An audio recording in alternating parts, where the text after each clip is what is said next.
G'day, I'm Steve.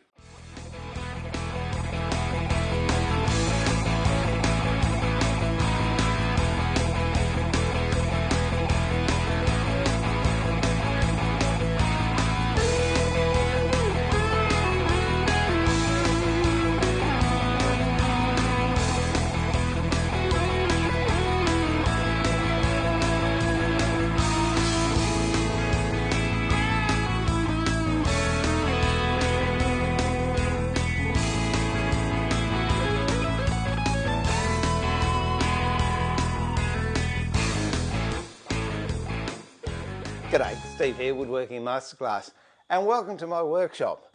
Recently, I've been doing a lot of DIY projects, but today I thought I'll do something different and get back into mainstream woodwork, which is what this show set out to do, but hey, DIY is fun to do as well. But with woodworking, there's a lot of things you can make in the workshop that are going to help you with projects later on. And this is one that I don't believe you can buy, and it's a shooting board. Even Bob's excited, aren't you, mate? Now, I know you can buy shooting boards. Got a couple here. There's one I've made for the Veritas shooting plane, which is like the, I think it's a 51 or 52 Stanley. And then there's a sloping shooting board, which you use just a normal Bailey plane on. And of course, the easiest shooting board in the world is just a bench hook. If your bench is straight and flat, put your bit of timber on there, and then you can use your bench as a slide. However, what I want to make today is slightly different. Because I make a lot of boxes, I've made this little shooting board up. And the purpose of it is just so I can do little solid bits of edging or feet for boxes that I want to get a 45 or a 90 degree on. But if you've been following the videos, you see that I also do 6-sided boxes and 8-sided boxes. So sometimes I need a different angle. What I'm going to do today is show you how to make a really simple but very useful Polygon shooting board. What I'm going to have on the angles for this one is for hexagons and octagons. What we need to start with is a bit of space. By the way, this inadvertently was suggested to me by Graham at the Brisbane Woodworking show a couple of weeks ago. So Graham, mate, thanks very much. I love it when people give me ideas because then I don't have to think too hard. Okay, on we go. Couple of tools we'll need. A ruler, a bevel, sliding bevel, a protractor, or something similar. They bounce well, don't they? And maybe a chisel depending how you're going to cut, and something to measure with. By the way, Benno, mate, I love it. A viewer from Sweden or a follower of Woodworking Masterclass sent me this all the way from Sweden, and it's called I'd call it a ruler, but they call it a thumbstick or a tumstick. And the thing I like about it, it's in inches as well as metric. Nearly everything you buy nowadays metric. I'm one of the changeover children, and I learnt feet and inches and metric, and well, I like using a range of both. So we've got everyone covered. First of all, I'm using, this is myrtle. Whatever you've got hanging around, you can use poplar, you could use oak, you could use walnut, you could use pine, whatever timber. Make sure it's straight, so you might have to dress it or plane it flat. But I've got one piece that is about 13 inches, 12, 13 inches long, and it's 4 inches wide. And another piece, which is 2 3/4 inches wide or 70 mil wide, and that's 600 long. First things first, if you want, you can cut that to size, or if you're happy with the size, we'll just run with what we've got. Now, this 70 mil bit, what we've got to do is get a protractor, ordinary plastic protractor, or one of these fantastic brass triangles. It has so many uses. It's actually from Interwood, so check them out there if you like on the web. And this is just a marvellous tool. You've got dovetails, you've got dowel sizes. Unfortunately, it's not in inches, it's in metric. But anyway, it's good. And the thing I do like is this circle in the middle. If I want to set up my sliding bevel, I just take it to the point where it is 0, put my flat edge there, and then adjust the bevel to the 30-degree mark, which is there, and that'll give me the angle I need for cutting hexagonal boxes. Take the piece of 70 wide. This, by the way, it's about 19mm thick. You could have it 22mm thick. I wouldn't go much lighter than 19mm because you want a bit of stability there. Now, sliding bevel on the end and mark with a knife that line, which is going to be 60 degrees. If you've got a saw, you could do it on a docking saw. If you've got a table saw with a miter box, do that, or a bandsaw, it doesn't really matter. If you don't have either, this is the way I would cut it. So mark that line with a knife. This is the piece we want to keep. This is the piece which is waste. So on the waste side, get a sharp chisel and just run it lightly up the waste side. And you'll see what that's done. It's given me a little chamfer there, but it's also given me a nice straight edge along here. And I'm going to use that to guide my saw. Grab a clamp, clamp it off, a little bit of wax on your saw.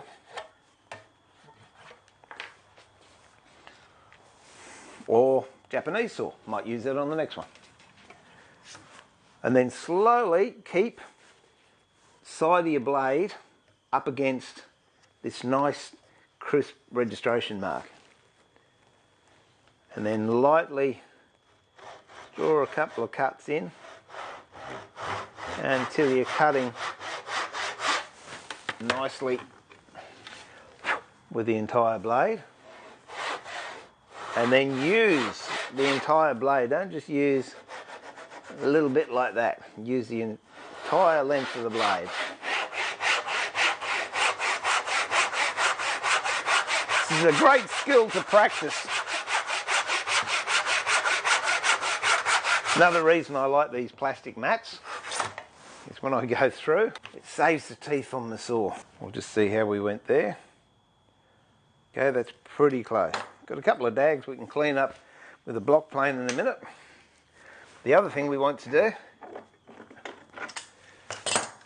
is go back to the sliding bevel and now set it at 22.5 degrees, which is what we want for 8-sided boxes. Now that it's set at 22.5 degrees, what I mean by that, that angle there is not 22.5 degrees, that angle is actually 67.5 degrees. But the angle between the right angle and this blade is 22.5 degrees. So 22.5 degrees this way means we've got a cutting angle of 67.5 degrees. It's the same with when I said before 30 degrees. It's 30 degrees from there to the blade, which leaves us 60 degrees, just in case there was any confusion. Okay, turn this piece of timber around. As before, get the knife and just score it. At this stage, it might be an idea to ride on 22.5. We write 30 degrees on this one. That way, we won't get confused. Same thing, sharp chisel. Run it up the waist side of where we want to saw. And this time, I think I'll use a Japanese saw. It was interesting whatever flew off there. The difference, Western saw, back saw, they cut on the push. A Japanese saw cuts on the pull. So whatever you do, don't have your thumb behind it because you will cut yourself. I'm not going to clamp with this one because this saw is very sharp. And I gently start to pull back, keeping the saw perpendicular to the timber. And in no time flat will be through it.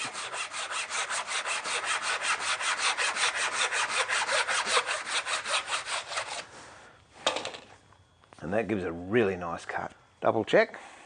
There we have it. So if you want to just clean that off, just pop it in the vise, give it a squirt of water, hold it nice and tight. And when you're planing, plane uphill. So then the grain is not going to tear out so much. Uphill, so from here to here. But have it so it's parallel to your bench. Nice fine set on the blade.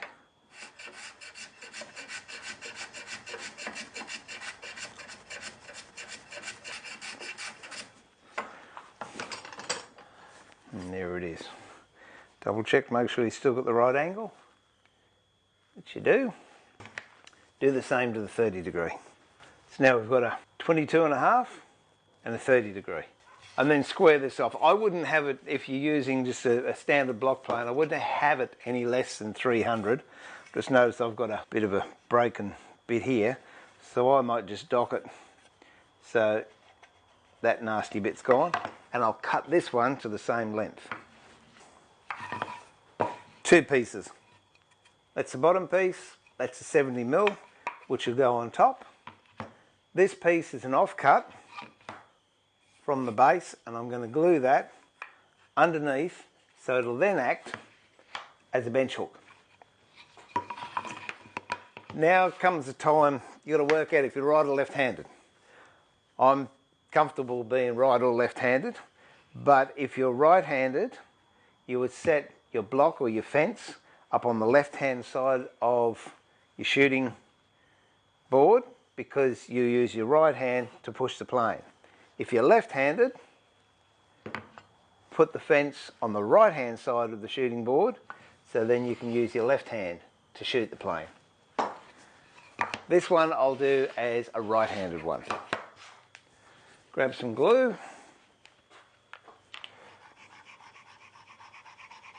Now line it up with the back here so it's nice and flush. And if you want, you can screw it in. What I'm going to do is just clamp this for a little bit.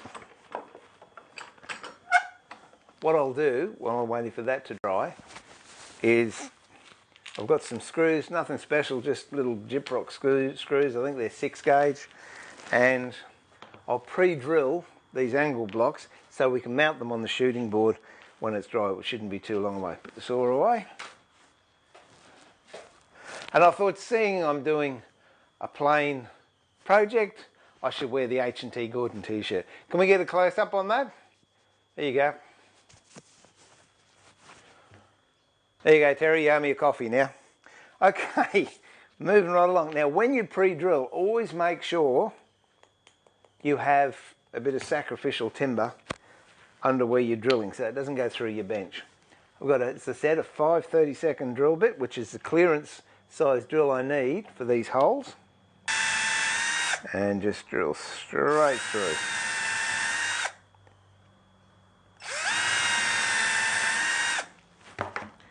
And there we have it. And these screws will go straight through without any binding. I might even countersink them. Just do the same to this one first.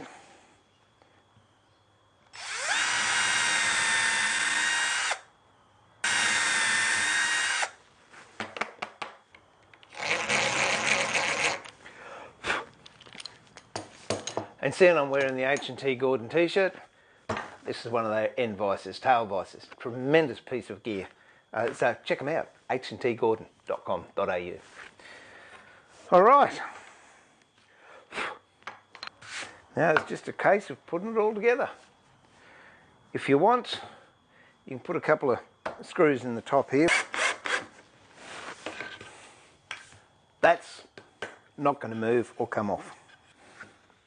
I've countersunk these 2 blocks, but in order to do that, you have to know which way you want them to go. So you want the longest bit to be away from the planing side. So the shorter bit is going to be up against the fence. So when you're planing, you're going to be planing like that downhill. If you had it the other way, it would still work in a fashion, but not as well. And you're actually planing downhill, which means you're going to be pulling fibres out. Grab some glue, put a little bit of glue on the back, and then line it up so the longest part is at the back of the shooting board and square, and the front is square to the front of the shooting board, and then put a square on it to make sure it's all honky-dory. Because if your placement's out here, you won't be getting the angle you desire in here. So if that back is 90 degrees, it's good. Pop a screw in. Now, it's important to check it again after that first screw goes in, because you can sometimes get a little bit of a twist.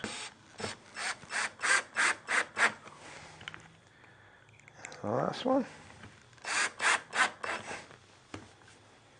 And the same with this one. The long edge goes to the back of the shooting board, your short edge or your leading edge goes up with the fence. Put that square in there again. So we want it 90 degrees from here to there. Pop a screw in.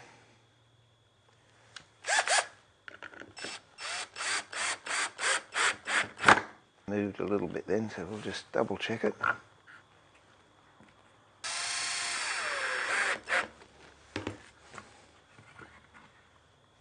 Still nice.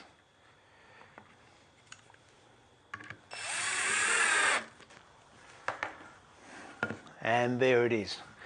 Let's get a bit of a wet rag, clean these edges out where the glue's come through. And that's it. And the offcut I screwed onto the bottom to act as a bench hook. So now if I find a bit of solid edging, this is meant to be 60 degrees. Question of putting it up against the block.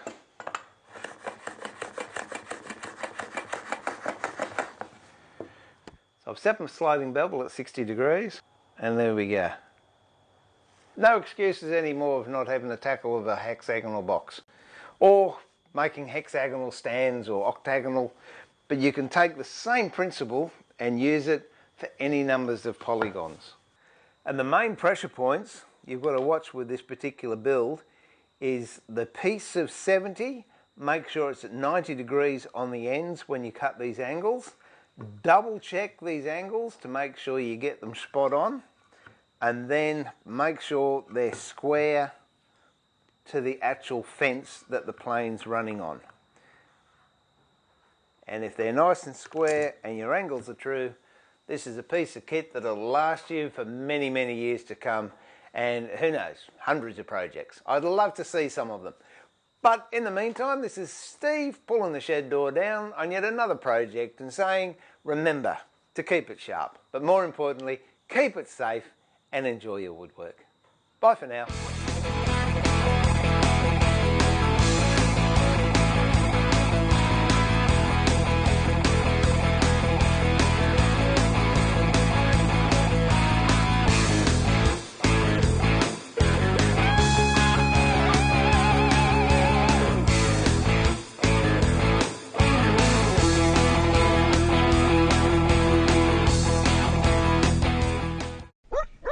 G'day, Steve here, Woodworking Masterclass. You know, when I need hardware or any bits and pieces, this is where I come. Masters Parkinson, near Browns Plains in Queensland. But with almost 60 stores, nearly Australia wide, there's bound to be one near you. So why don't you do as I do, go to Masters for your hardware. And if you see me in the Parkinson store, say g'day.